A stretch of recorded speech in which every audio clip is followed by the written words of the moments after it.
Buenos días, jóvenes. Bienvenidos a la Universidad Maya. En esta su primera clase del módulo de la materia Derecho Internacional Privado. A los jóvenes que cursan actualmente el cuarto cuatrimestre de la licenciatura en Derecho. ¿Cómo están todos ustedes? Adriana, Andrea, buenos días. Ania, Glendy, Dana, Jessy, Rodrigo, Carlos. Buenos días, profe. Buenos días, ¿cómo están todos? Muy bien, gracias. ¿Y usted cómo está? Bien, bien, aquí nos seguimos cuidando, pero hay que seguir adelante. Claudia Jamal dice buenos días a todos. También buenos días, Claudia. Vamos a dar inicio a esta primera clase, de esta primera semana de nuestra materia de Derecho Internacional Privado. Ya vieron que pues ya se estudió Derecho Internacional Público. Vamos a ver ahora el privado. Está muy fácil, está muy sencillo. No pierdan de vista la palabra privado. Esto va a ser la diferencia para entender los temas que están relacionados con esta materia. Vamos a trabajar con los que, bueno, ya les había yo dado clase antes, de la misma manera que hemos estado trabajando. Son 5 semanas. En estas 5 semanas, en las primeras 3, en la semana 3, va a haber un examen parcial. Y en la semana 5 va a haber el examen final. En estas 3 primeras semanas, recuerden que lo que se marca aquí en la clase de un servidor son cuestionarios como la actividad. Van a tener un valor de 20 puntos cada uno. De la primera, segunda y tercera semana son los 60 puntos y el examen 40. Perfecto.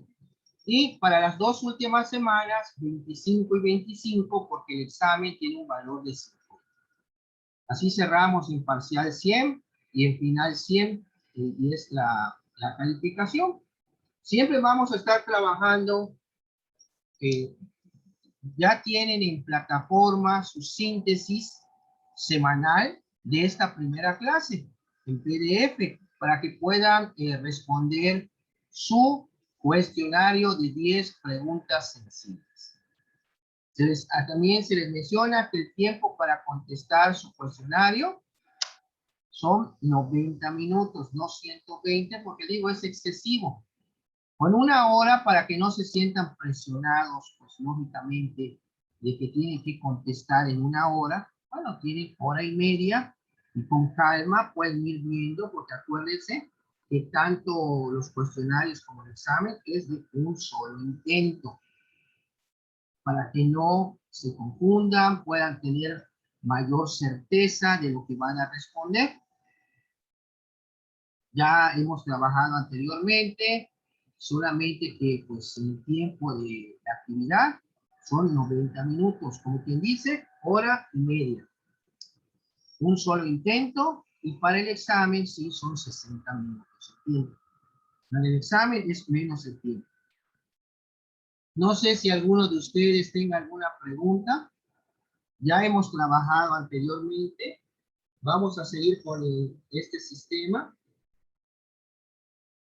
Adriana y compañía, ¿alguna pregunta? De mi parte no, me hace todo claro. Perfecto. Bueno, veo que ya entraron a clase 1, 2, 3, 4, 5, 6, 7, 8, 9, 10, 11. ¿Cuántos son del grupo?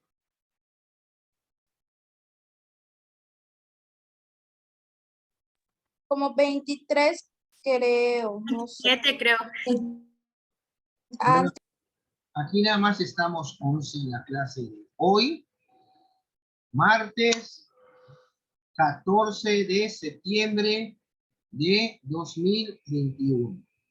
Ya se acercan las fiestas patrias. Es el jueves, pero ya ven que desde el miércoles empieza lo que es la ceremonia del grito. Pues bueno, vamos a dar inicio a nuestra materia, una materia muy fácil. Cuando hablamos, jóvenes, de derecho internacional privado, estamos hablando a diferencia del público, de las relaciones que hay también entre los países, pero cuando se da una situación, un problema, bueno, aquí se tiene que ver qué norma es la que se va a aplicar. O sea, si es la norma del país de donde viene la persona, la norma del país donde está, aunque sea de otra nacionalidad la persona. Bueno, es para resolver los conflictos. Por eso esta materia de derecho internacional privado también se le ha conocido por el nombre de derecho de colisión o de conflicto de leyes, porque cuando se da una situación, vienen varias normas y se tiene que buscar cuál va a ser la idónea para poder resolver esa situación. Bueno, entre las nociones fundamentales del derecho internacional privado, cabe citar los puntos de conexión, que son los elementos de la relación jurídica que se va a dar, que son la nacionalidad, el domicilio, que es el lugar donde se realiza el acto, y que sirven para determinar la norma material que se va a aplicar o que se puede aplicar, calificación del supuesto de hecho, y averiguar la ley correcta e idónea que se va a aplicar para resolver la situación de que se trate con el problema de un extranjero. El reenvío que la norma de conflicto del tribunal hace a una extranjera es también otro aspecto que vamos a abordar en esta clase. El orden público, si hablamos de orden público, son los principios que representativos de los valores intangibles de una sociedad se plasman en las normas imperativas que no pueden ser sustituidas por otras de derecho extranjero. El fraude de ley, que es la sumisión a una norma de cobertura extranjera con la finalidad reprochable de sustraerse a los efectos de una ley propia. La formulación del problema que vamos a tener para ir entendiendo nuestro tema es ¿qué caracterizó la evolución histórica del derecho internacional privado? O sea, históricamente, ¿cómo nace el derecho internacional privado? Ya habíamos visto en la clase de derecho internacional público que esta materia de internacional público tuvo su antecedente en el jus gentium, el derecho de gentes, por eso de Francisco de Vitoria, que vimos en el curso pasado. El planteamiento del problema. La ciudad antigua estaba fundada sobre la religión. Las teocracias explotaban el fanatismo religioso y en las sociedades imperaba un desprecio hacia los extranjeros. ¿Cuál es el objetivo general? Conocer la importancia de la evolución histórica del derecho internacional privado. Bueno, aquí de los objetivos específicos que podemos señalar está establecer las diferencias que existen entre el derecho internacional público y el privado. Comprobar si los convenios y los tratados internacionales son las causas que dan inicio a las relaciones comerciales entre los diferentes grupos. Y también analizar cuáles son las causas que originan los conflictos de leyes. La sistematización del problema. ¿Cuáles son las diferencias entre las fuentes del derecho internacional público y las fuentes del derecho internacional privado? Bueno, bajo este esquema, como se les va mencionando, ustedes ya pueden ir notando, estamos hablando de normas aplicables. ¿Qué normas se va a aplicar? Tomando en consideración que si la nacionalidad de la persona, el domicilio, etc. ¿Qué secretaría certifica y hace las traducciones cuando correspondan y en qué tiempo presenta la solicitud ante el gobierno extranjero? ¿Cuáles efectos produjo la Revolución Francesa a favor de los extranjeros? ¿Cuál es la diferencia entre territorialidad y extraterritorialidad de las leyes?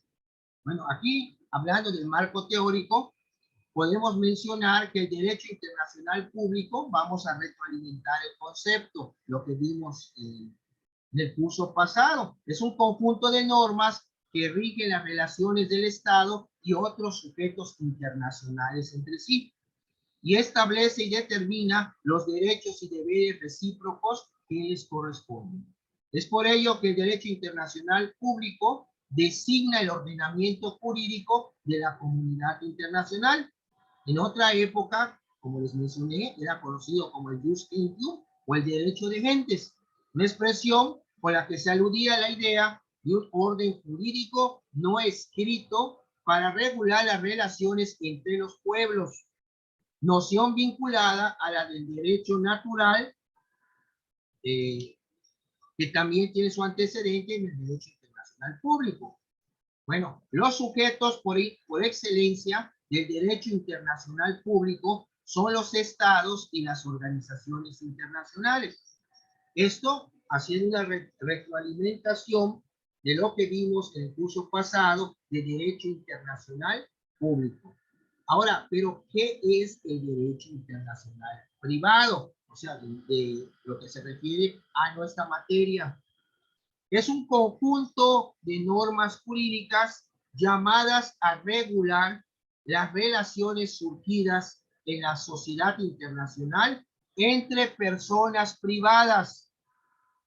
Determina el ordenamiento jurídico competente para regular las relaciones privadas que no dependen por entero de la legislación material interna, además de ocuparse de la nacionalidad y del derecho de extranjería, o sea, de los extranjeros. Que ya no estamos hablando de comunidades internacionales. Siempre va a haber la relación entre esas comunidades internacionales, pero ¿qué pasa cuando se da una situación X entre los individuos que componen esas naciones? Entonces caemos en el derecho internacional privado. Y cuando se da una situación X, hay que resolverla jurídicamente. Bueno, pero ¿qué norma es la que se va a aplicar? Por eso se toman diversos aspectos, como vimos al principio de esta clase, en esta materia. Bueno, la comunidad internacional, lugar del derecho internacional privado, en lo que se conoce como comunidad internacional. Bueno, la comunidad internacional es el conjunto de relaciones sociales que rebasa el marco de una comunidad estatal, la cual surge como una necesidad de relaciones de derecho y obligación, ya que en toda sociedad fomenta hombres o naciones. La libertad de cada uno está limitada por la libertad del otro, y tanto el hombre como el Estado precisan someterse a un sistema de reglas jurídicas. Existen relaciones internacionales que no tienen cabida en el derecho internacional público. ¿Por qué? Por ser de orden privado. Las reglas que norman esas relaciones tienen como destinatarios a entes o personas privadas, personas físicas o personas morales, también conocidas como jurídicas. Las relaciones jurídicas internacionales de orden privado, esencialmente al amparo de la diversidad de las legislaciones particulares de los diferentes estados que conforman la organización internacional, corresponde a los estados unilateralmente, o sea, por un lado de los estados, su reglamentación mediante sus propias leyes nacionales o recurriendo a lo que es la concertación de los tratados internacionales. En principio, el ámbito de vigencia de un ordenamiento es el territorio de un estado, pero la actividad de las personas puede desarrollarse también fuera de las fronteras de este, o sea, más allá de las fronteras de los estados, o en relación con nacionales de otros países, lo que plantea el problema de la ley que haya de aplicarse a tales actos. El problema a la postre es definir la autoridad extraterritorial de cada ley y así determinar si determinados preceptos, en el caso de que se trate, se puedan aplicar. Hablar de preceptos, jóvenes, estamos hablando de normas.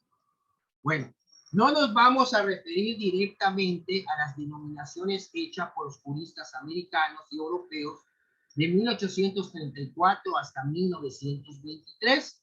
De sí se llamó Derecho Internacional Privado. También se le conoció con el nombre, como ya les mencioné anteriormente, Derecho de Colisión o Conflicto de Leyes, etcétera, etcétera, sino a la denominación dada en la expresión internacional, es decir, a las variadas acepciones que tiene la expresión o la palabra internacional. Por ejemplo, cuando se habla de comercio internacional, se tiene en cuenta no solo la esfera de relaciones entre los estados, sino también las relaciones entre firmas, empresas y organizaciones de diferentes países. Cuando se habla de vida internacional, se piensa tanto en las relaciones entre diferentes estados como en las relaciones entre organizaciones y ciudadanos de diferentes países, puede ser de diferentes nacionalidades.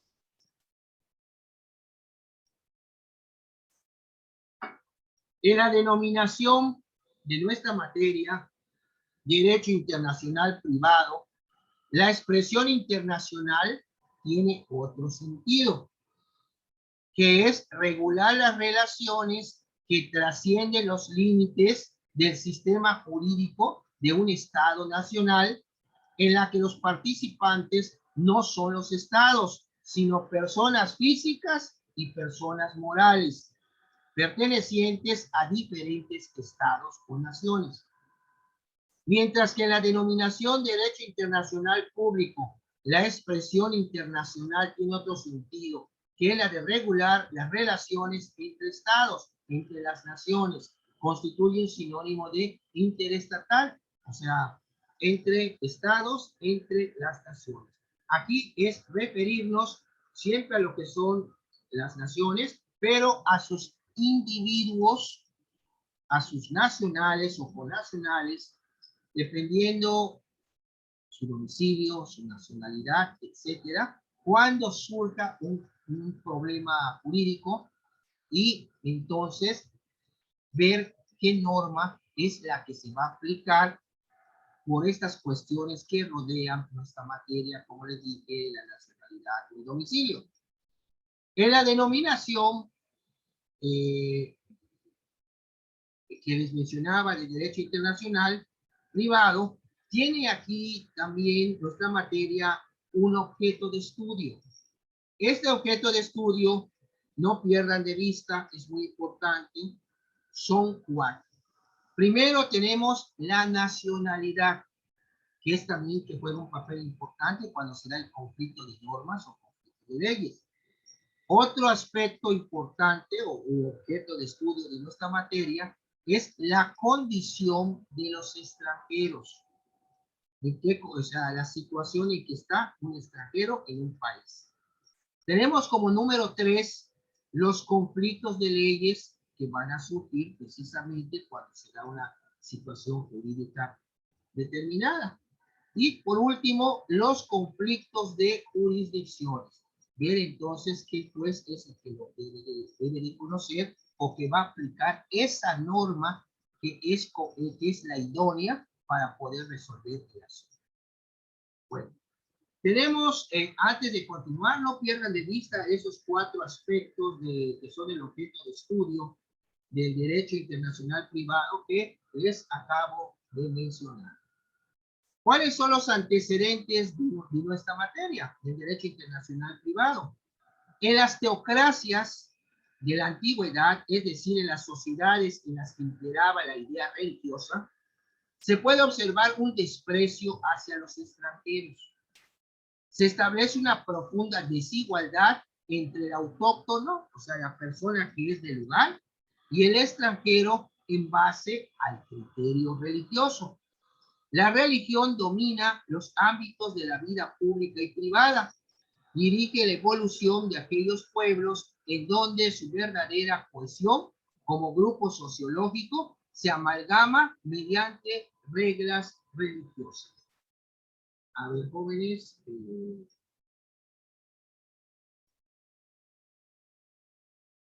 ¿hay alguna pregunta hasta aquí? No, profe, todo muy claro. está interesante. Sí, porque van a ver hasta la cuestión que ustedes alguna vez han preguntado, la doble o triple nacionalidad de una persona. ¿Ok, Claudia? Ya vimos, no pierdan de vista lo que vimos internacional público. Ahora estamos viendo internacional privado. ¿Por qué privado? Porque ya nos vamos a referir no propiamente a las naciones, sino a las personas físicas de esas naciones. Personas físicas o personas morales, que también creo que ya estarán viendo en derecho, que son como las sociedades, las corporaciones, las asociaciones, son grupos de personas físicas, se forma un ente jurídico que se llama persona moral. No pueden ustedes ver a persona moral, pueden ver a las personas físicas que lo componen. Pero una sociedad, no van a ver a la sociedad como persona moral, como tal, sino van a ver a las personas físicas que la componen. ¿Qué quiere decir? La persona moral, o también llamada persona jurídica, es una persona que reconoce la ley. Una empresa que se llame, por ejemplo, el Niplito, SADCB, es una persona moral, una persona jurídica. Está conformada por dos o más personas físicas que unen bajo un objetivo común para trabajar para un negocio, construir una empresa, es una persona moral. La persona física es así como ustedes, como yo, etcétera, un ser humano. Pero bueno, eso es lo que vamos a estar viendo en esta materia, las personas físicas, las personas morales, pero cuando son de otros países, de otras naciones. Bueno, continuamos con el tema. Veíamos entre los antecedentes de esta materia que en la antigüedad imperaba la idea de la religión y los extranjeros no eran bien vistos. O sea, había un desprecio hacia lo extranjero. La discriminación de los extranjeros en la antigüedad estaba basada en la idea religiosa en los términos siguientes. El ciudadano es el hombre que posee la religión de la ciudad y que honra a sus mismos dioses. El extranjero es el que no tiene acceso al culto, al que los dioses de la ciudad no protegen. Sin embargo, en la India se establecieron relaciones comerciales con los extranjeros. El comercio estaba sujeto también a una reglamentación que ofrece abundantes pruebas de la admisión de los extranjeros por los hindús a la economía social y jurídica de su país, al igual que la civilización egipcia. Estamos viendo lo que es parte de la historia del derecho internacional privado, pero partimos de la cuestión de que los extranjeros no eran bien vistos, en algunas culturas eran incluso hasta despreciados. En el mundo griego es notable la distinción de la condición de los extranjeros que se observa en Esparta y en Atenas. En la primera se crearon las bases para hacer de la misma una sociedad aislada y militar. Sus leyes imponían infinitas trabas a todo elemento extraño a la nación. Acuérdense de la película 300, creo que ya la vieron, que hablaba de lo que es la cultura espartana. Bueno.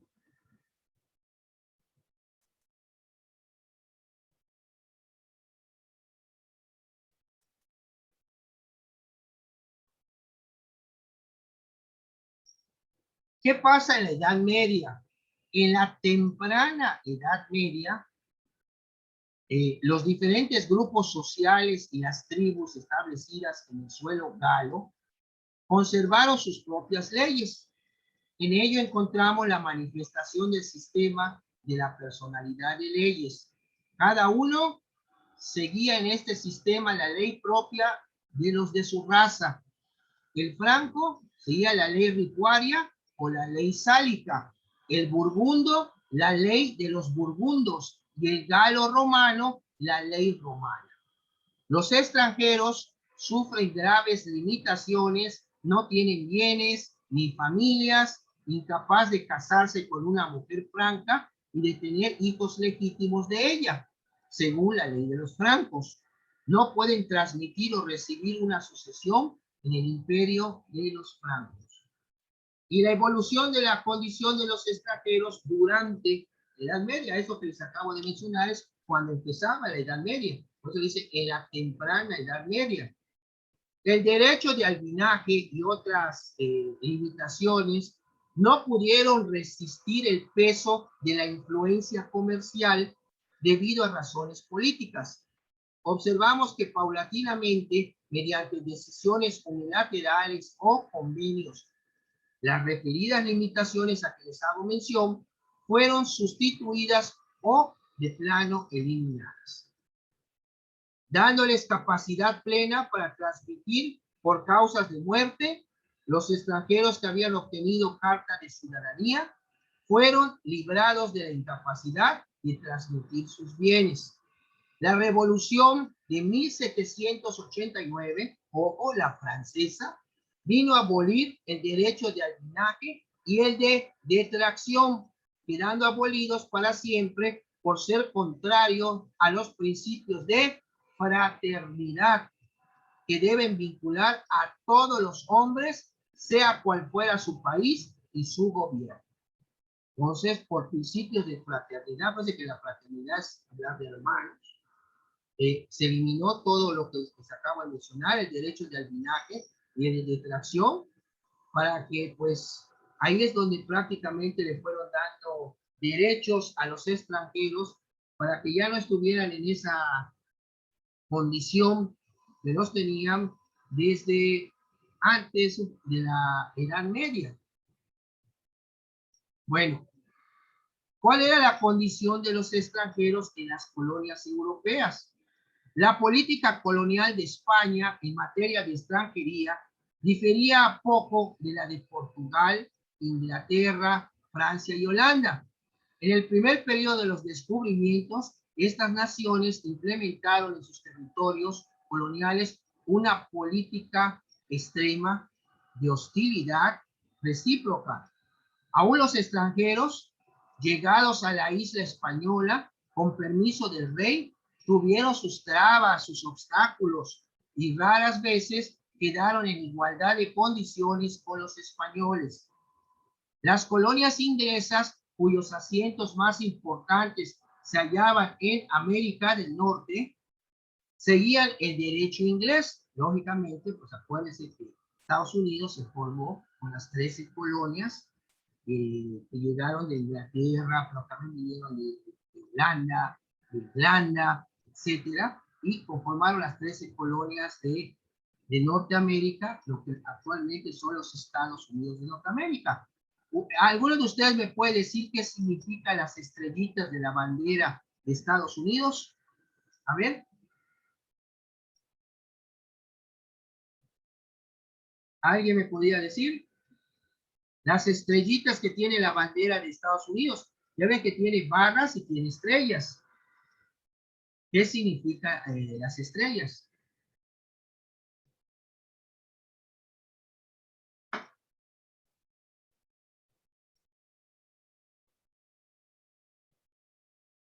A ver, jóvenes, ¿quién me puede dar la respuesta? ¿El Braulio? Maestro, ¿Sí? eh, yo voy a decir algo. Sé que las barras representan a las 13 colonias originales que pues existían o existen, ¿no? Y las estrellas, Las estrellas. ¿Qué significan las estrellas? Muy bien, dice Rodrigo, muchas gracias. Los estados, efectivamente. ¿Y cuántas estrellas tiene la bandera de Estados Unidos de Norteamérica? Es el número de estados. Ya dijo Rodrigo, muy bien, Rodrigo, muchas gracias. 50. Efectivamente, hay 50 estados en los Estados Unidos de Norteamérica. Y fíjense ustedes que para las elecciones es de materia colegiada electoral. No es como aquí que cada uno sale a votar. Cada estado tiene su número de votos. Por eso, por ejemplo, si un estado X tiene un número, vamos a suponer, 50 votos electorales, todos los ciudadanos pueden tener allá 100.000 personas, pero de esas 100.000 personas, el candidato que obtenga más votos en ese estado se lleva los 50 votos, como si fueran los puntos que ya cada estado tiene. Y por eso cada candidato que va ganando estados va sumando votos. Hay estados que tienen un puntaje alto, vamos a poner un número electoral de votos alto, y por eso ven que sobre eso están trabajando mucho, porque esos estados pueden hacer la diferencia en la elección en los Estados Unidos. Aquí no, aquí en estos sistemas es diferente. Aquí es el sufragio efectivo, es el voto directo de la persona, va, vota y hay un padrón electoral.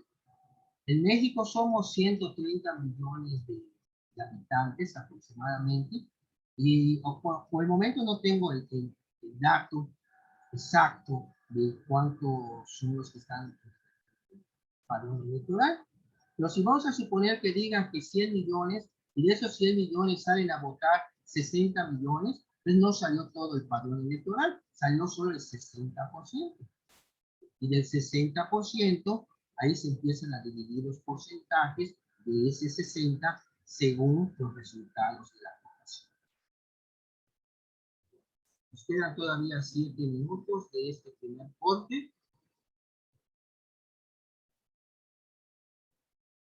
Bueno, los conflictos de leyes en el periodo medieval.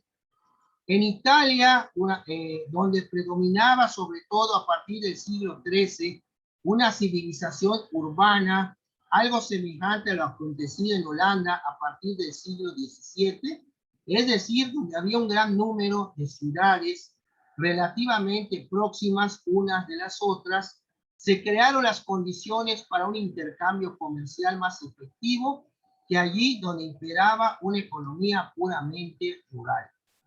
Cada una de estas ciudades constituía unidades independientes gobernadas por sus propias leyes, conocidas bajo el nombre de estatutos. Establecieron relaciones frecuentes entre individuos sometidos a leyes, estatutos diferentes, y cada ciudad consideraba sus estatutos como los que mejores se adaptaban a los intereses que regían. O sea, ¿esto qué quiere decir? Es decir, si un ciudadano, por ejemplo, de Bolonia, se trasladaba a Modena para atestar, para hacer su testamento, conforme a cuáles estatutos tendría que estar hecho ese testamento, a los de Modena o a los de Bolonia. De acuerdo a cuáles estatutos debe ser juzgado un ciudadano cuando era sujeto de un acto jurídico en otra ciudad distinta de la suya. Esto es un problema de conflicto de leyes. A eso me referí. Bueno, y la evolución histórica en materia de conflicto de leyes. Antes de pasar a analizar en su evolución las diversas doctrinas orientadas a resolver los conflictos de leyes, es preciso distinguir entre lo que es territorialidad y extraterritorialidad de las leyes. Es preciso distinguir entre estos dos conceptos, pues estas últimas son de carácter o de otro. La ley es territorial cuando la relación jurídica en todos sus aspectos está sometida al imperio de la ley territorial local o la nacional. Se habla de una ley territorial. La territorialidad de la ley implica que el juez no podría aplicar más que su ley nacional. Cuando la ley es territorial, el juez no puede nunca aplicar ninguna otra. Dicha ley solo rige todos los hechos realizados en un determinado territorio o que interesan al mismo territorio. La ley, en cambio, es extraterritorial cuando la validez o la ubicación de la ley nacional se extienden a otros ordenamientos jurídicos. La extraterritorialidad de la ley a su vez implica que el juez nacional puede aplicar lo que es la ley extranjera, es decir, una ley distinta de la suya, a hechos acaecidos en su territorio o que presentan algún interés para el mismo. Por ejemplo, cuando un extranjero contrae matrimonio en España, las condiciones de fondo que dan validez a este matrimonio están sometidas a la ley de dicho extranjero, por el motivo de aplicarse a hechos a los cuales el juez aplicaría su propia ley si ésta fuera territorial. Bueno, aquí estamos viendo los dos conceptos de la ley, la extraterritorialidad de la ley y la territorialidad. A ver cómo vamos de tiempo. Nos quedan 3 minutos. ¿Alguna pregunta hasta aquí, jóvenes? Ya vieron que se están viendo hasta ejemplos en el desarrollo de la clase. A ver, Andrea, ¿alguna pregunta? No, maestro, todo claro. Bueno, perfecto. Vamos a un poquito más. Ahora, vamos a hablar de la evolución del derecho internacional privado a partir del siglo XIX, o sea, de los años 1800 y fracción. Con el crecimiento de las relaciones privadas internacionales, se multiplicaban los problemas que este genera, fomentando la necesaria búsqueda de dar solución a los mismos, mediante la aplicación de disposiciones nacionales o bien a través de los convenios. A partir del siglo XIX, el derecho internacional privado obtiene un mayor desarrollo en todos los países, adquiriendo un carácter particular la condición jurídica del extranjero. Este experimenta una significativa mejoría. Ya vieron ustedes cómo se consideraba el extranjero en los antecedentes históricos que vimos, llegando a reglamentarse los derechos que estos pueden disfrutar en disposiciones legislativas. La nacionalidad, los conflictos de leyes son también materias objeto de disposiciones cada vez más amplias y precisas, resultando de los intercambios económicos que generan el desarrollo de la industria y del transporte. Bueno, aquí ya vimos cómo va evolucionando, cómo fue mejorando la condición de extranjero a través del tiempo. A partir del siglo XIX, o sea, estamos hablando de los años 1800, es cuando despega con fuerza el derecho internacional privado, tiene un mayor auge. Ya nos queda menos de un minuto. Después del corte, joven, por favor, nos volvemos a conectar para continuar con la clase de hoy. Son las 11:47 de hoy, martes 14 de septiembre de 2021. Regresamos después del corte, jóvenes. Gracias.